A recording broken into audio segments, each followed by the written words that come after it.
Venezuelan president Nicolas മഡൂറോയെ അദ്ദേഹത്തിന്റെ അതീവ സുരക്ഷാ കൊട്ടാരത്തിൽ നിന്ന് പിടികൂടി അമേരിക്കയിലെത്തിച്ച വാർത്ത ലോകത്തെ ആകെ അമ്പരപ്പിക്കുകയാണ്. ഈ ദൗത്യം വിജയകരമായി പൂർത്തിയാക്കിയത് അമേരിക്കൻ സൈന്യത്തിലെ ഏറ്റവും എലൈറ്റ് വിഭാഗമായ ഡെൽറ്റ ഫോഴ്സ് ആണ്. 1977 കേണൽ ചാൾസ് ബെക്വിത്താണ് ഡെൽറ്റ ഫോഴ്സ് സ്ഥാപിച്ചത്. ബ്രിട്ടീഷ് സ്പെഷ്യൽ എയർ സർവീസിന്റെ മാതൃകയിൽ ലോകത്തെവിടെയും അതീവ സങ്കീർണമായ ദൗത്യങ്ങൾ ഏറ്റെടുക്കാൻ പ്രാപ്തിയുള്ള ഒരു ചെറിയ സൈനിക ഗ്രൂപ്പായിട്ടാണ് ഇത് നിലവിൽ വന്നത്.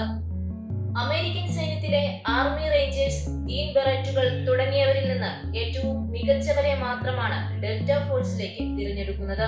മാസങ്ങൾ നീളുന്ന കഠിനമായ പരിശീലനത്തിലൂടെ കടന്നുപോകുന്ന ഇവർക്ക് ആധുനിക ആയുധങ്ങൾ പ്രയോഗിക്കാനും ഏത് പ്രതികൂല സാഹചര്യത്തിലും അതിജീവിക്കാനും പ്രത്യേക പരിശീലനം ലഭിക്കുന്നു. അദൃശ്യമായ സൈന്യമെന്നാണ് ഡെൽറ്റ ഫോഴ്സ് അറിയപ്പെടുന്നത്. ഇവരുടെ ദൗത്യത്തെക്കുറിച്ചോ അംഗങ്ങളെക്കുറിച്ചോ ഉള്ള വിവരങ്ങൾ അമേരിക്കൻ സർക്കാർ ഔദ്യോഗികമായി പുറത്തുവിടാറില്ല. ഭീകരവാദികളെ പിടികൂടുക, ബന്ദികളെ മോചിപ്പിക്കുക, ശത്രു രാജ്യങ്ങളിൽ നുഴഞ്ഞുകയറി പ്രത്യേക ദൗത്യങ്ങൾ നിർവഹിക്കുക എന്നിവയാണ് ഇവരുടെ പ്രധാന ജോലി. ഐസിസ് തലവൻ അബൂബക്കർ അൽ ബഗ്ദാദിയെ വധിച്ച ദൗത്യത്തിന് പിന്നിൽ ഡെൽറ്റ ഫോഴ്സ് ആയിരുന്നു. ഇറാഖ് പ്രസിഡന്റ് സദാം ഹുസൈനെ പിടികൂടിയ ഓപ്പറേഷൻ റെഡ് ഡോൺ എന്ന ദൗത്യത്തിലും ഇവർ നിർണായക പങ്ക് വഹിച്ചിരുന്നു. ജനുവരി 3 പുലർച്ചെ 2 മണിയോടെ കരക്കാസിലെ പ്രസിഡൻഷ്യൽ കൊട്ടാരത്തിൽ കടന്നുകയറിയാണ് ഡെൽറ്റ ഫോഴ്സ് മഡൂറോയെയും ഭാര്യയെയും കസ്റ്റഡിയിലെടുത്തത്. വെനിസ്വേലിയൻ സൈന്യത്തിന് പ്രതികരിക്കാൻ പോലും സമയം നൽകാത്ത വിധം മിന്നൽ വേഗത്തിലായിരുന്നു ഈ ഓപ്പറേഷൻ. 180ഓളം വിമാനങ്ങളുടെയും ആധുനിക ഡ്രോണുകളുടെയും സഹായത്തോടെയായിരുന്നു ഈ നീക്കം. ലോകത്തിലെ ഏറ്റവും അപകടകരമായ ദൗത്യങ്ങൾ ഏറ്റെടുക്കുന്നവരാണ് ഡെൽറ്റ ഫോഴ്സ് സൈനികർ. ഏതു ഭൂപ്രകൃതിയിലും ഒളിച്ചിരിക്കാൻ സഹായിക്കുന്ന തരം മൾട്ടി ക്യാം പാറ്റേൺ യൂണിഫോമുകളാണ് ഇവർ സാധാരണയായി ധരിക്കുന്നത്. എന്നാൽ പലപ്പോഴും ദൗത്യത്തിന്റെ സ്വഭാവം അനുസരിച്ച് സാധാരണ വസ്ത്രങ്ങളും ഇവർ ഉപയോഗിക്കാറുണ്ട്. തലയ്ക്ക് ചുറ്റും പൂർണ്ണ സുരക്ഷ നൽകുന്നതോടൊപ്പം ആശയവിനിമയ ഉപകരണങ്ങളും നൈറ്റ് വിഷൻ ക്യാമറകളും ഘടിപ്പിക്കാൻ കഴിയുന്ന ഭാരം കുറഞ്ഞ ഹെൽമെറ്റുകളാണ് ഇവരുടെ യൂണിഫോമിലെ മറ്റൊരു പ്രധാന ഘടകം. ഓബ്സ്കോർ ഹെൽമെറ്റ് എന്നാണ് ഈ അത്യാധുനിക സുരക്ഷാ ഹെൽമെറ്റിന്റെ പേര്.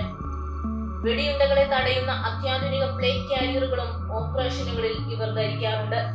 ഇതിൽ റേഡിയോ, മെഡിക്കൽ കിറ്റുകൾ എന്നിവ സൂക്ഷിക്കാൻ പ്രത്യേക പൗച്ചുകളും ഉണ്ടാകും. ഇരുട്ടിലും പകൽ വെളിച്ചത്തിൽ എന്ന പോലെ കാണാൻ സഹായിക്കുന്ന പനോരമിക് നൈറ്റ് വിഷൻ ഗ്ലാസുകൾ ഇവരുടെ പ്രത്യേകതയാണ്. ഓപ്പറേഷനുകളിൽ ഓരോ സൈനികനും അവരുടെ താല്പര്യമനുസരിച്ച് ആയുധങ്ങൾ മാറ്റം വരുത്താൻ അനുവാദമുണ്ട്. എങ്കിലും HK416 റൈഫിളാണ് ഇവരുടെ പ്രധാന ആയുധം.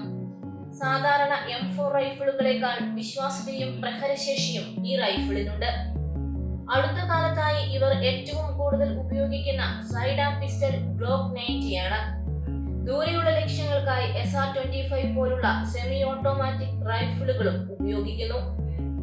ശത്രുക്കൾക്ക് ചോർത്താൻ കഴിയാത്ത തരം എൻക്രിപ്റ്റഡ് സാറ്റലൈറ്റ് റേഡിയോ സംവിധാനങ്ങളാണ് ഇവർ ദൗത്യങ്ങളിൽ ഉപയോഗിക്കുന്നത്.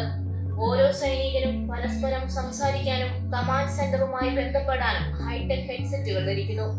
ഇവർക്ക് താടിയും മുടിയും വളർത്താൻ അനുവാദമുണ്ട്. സാധാരണ സൈനികരിൽ നിന്ന് വേറിട്ടു നിൽക്കാനും രഹസ്യ ദൗത്യങ്ങളിൽ ജനങ്ങൾക്കിടയിൽ അലിഞ്ഞു ചേരാനും ഇത് അവരെ സഹായിക്കുന്നു. യൂണിഫോമിൽ പേരോ റാങ്കോ രേഖപ്പെടുത്താറില്ല എന്നതും ഇവരുടെ പ്രത്യേകതയാണ്.